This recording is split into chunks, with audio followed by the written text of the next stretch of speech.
كيفكن شباب وصبايا؟ كتير شباب وصبايا اشتروا من هي الطنجرة ولكن لسه ما عم يعرفوا شلون يستخدموها. هلا انا رح ساوي فيها فخاد دجاج ورح نشوف شلون رح يطلعوا. هلا انا حطيت الفخاد دجاج وحطيت معهم كاسة مي وحطيتهم على الضغط، هذا الزر، وبعدين حطيتهم 15 دقيقة وقلت لهم ستارت. هلا هي خلصت هون وانا رح نفذها هلا وبعدين افتحها وشوف شلون بتصير.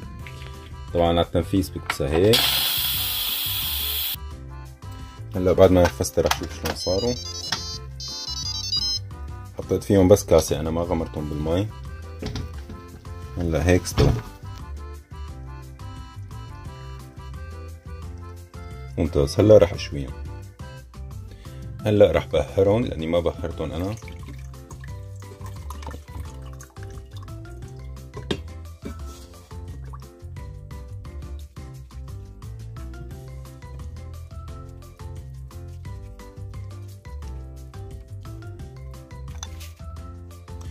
شفت المي انا هلا يلي بقلب الطنجرة.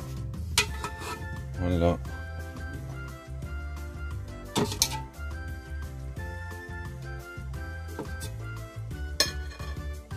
هيك حطيناهم وهي تبع الشوي على البخار.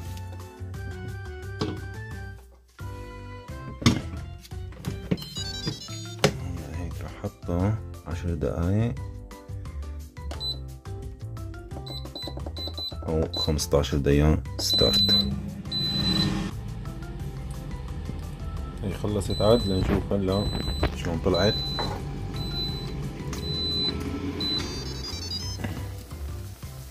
اوه ماي جاد، اوه ماي جاد.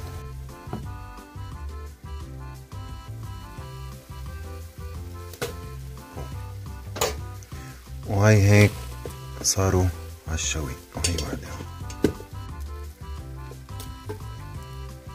حرك النار.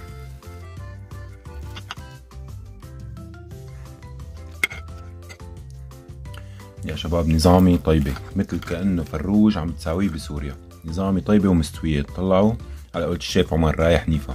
ان شاء الله صحتين وهنا. اذا بدكم رابط طنجرة اسألونا بجروب اسألنا قبل ما تشتري وفرجينا شو اشتريت، بحط لكم الرابط. نزلوا بوست وبحط لكم اياه. تكرم عليكم احلى شباب صبايا. السلام عليكم.